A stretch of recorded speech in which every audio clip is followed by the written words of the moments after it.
নমস্কার, আমি পূজা। আজকে আমি ডালিয়া রান্না করেছি। সেটা কিভাবে রান্না করেছি আপনাদের সাথে একটু শেয়ার করব। আজকে দুপুরে আমি একাদশী ছিল বলে একটু সাবু খেয়েছিলাম। তারপর আজকে রাত্রে ভাবলাম কি একটু ডালিয়া রান্না করব। তো ডালিয়া রান্না করেছি, কিভাবে করছি সেটা আপনাদের সাথে একটু আমি শেয়ার করার চেষ্টা করছি। প্রথমে আদা আর কাঁচা লঙ্কাটা আমি মশলা হিসাবে বেটে রেখে দিলাম। আর তার সাথে সবজিগুলোকে ধুয়ে ভালো করে কেটে রেখেছিলাম। ফুলকপি, আলু, বিনস, ক্যাপসিকাম, টমেটোটাকে ধুয়ে পরে কেটেছিলাম। আর বাকি সবজিগুলোকে আগে ধুয়ে আগে কেটে নিয়েছিলাম, তারপর ধুয়েছিলাম। আর মুগ ডাল ছিল সাথে, ডালিয়ার সাথে মুগ ডাল।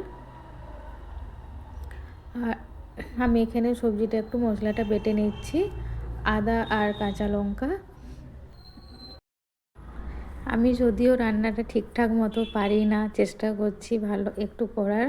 বাড়িতেই তো থাকি এখন, তাই জন্য মায়ের সাথে একটু শিখে নিচ্ছি কিভাবে রান্নাগুলো করে। মা তো খুব ভালো রান্না করে, আমিও মায়ের মতো একটু করার চেষ্টা করছি। তো ডালিয়া আজকে করেছি রাত্রের টাইমেতে। আচ্ছা, তারপর আমি কি করলাম, তাওয়াতে একটু এই ধনে আর জিরেটাকে ভেজে নিয়েছিলাম। ভেজে নিয়ে বেটেছিলাম। এই দেখুন, আলু, টমেটো, ক্যাপসিকাম, ফুলকপি আর বিনস এগুলো ধুয়ে রেখেছি। এবার এটা মুগ ডাল, আমি এগুলোকে কি করলাম, হালকা মতো একটু গরম করে নিয়েছি। গরম করে এটাকে তারপর জলে ধুয়ে নেব, মুগ ডাল আর ডালিয়াকে। এখানে প্যান গরম হয়ে গিয়েছে। কড়াই গরম হয়ে যাওয়ার পরে আমি পরিমাণ মতো একটু তেল দিলাম।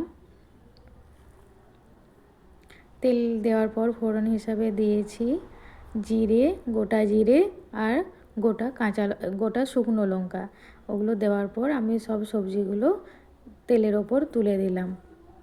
আলুটা এখনও দিইনি, একটু পরে দেব। ফুলকপি, ক্যাপসিকাম, বিনস এগুলো দিয়েছিলাম, তারপর আলু দিয়ে দিয়েছি। এবার একটু নুন আর হলুদ দিয়ে আমি এটাকে ভালো করে ভেজে নিচ্ছি একটু।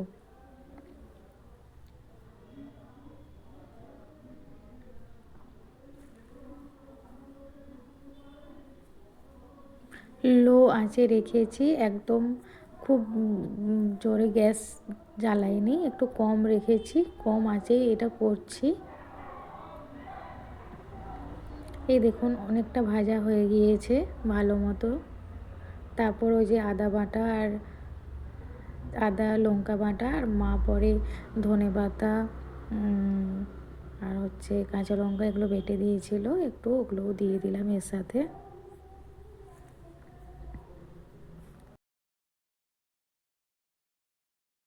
ভালো মতো নাড়াচাড়া করে তারপর মাঝে একটু করে ঢাকা দিয়ে তারপর এটাকে ভেজে নিলাম। তার সাথে টমেটোটাকে এবার দিয়ে দিলাম। টমেটো মশলার সাথে যাতে করে মশলাগুলো ভালো করে মাখিয়ে যায়, তাই জন্য সব সবজিগুলো একসাথে আমি ভেজে নিলাম। এবার এদিকে আমি ডালটা ধুয়ে, ডালিয়া আর ডাল এই দুটোকে ধুয়ে গ্যাসের মধ্যে বাকি সবজিগুলোও দিয়ে দিয়েছিলাম এর সাথে। এই দেখুন কি সুন্দর হয়ে গেল ডালিয়া। আর একটু জল থলথলে হলে হয়তো ভালো লাগতো খেতে, তবে খেতে ভালো হয়েছিল। থ্যাংক ইউ পুরো ভিডিওটা দেখার জন্য।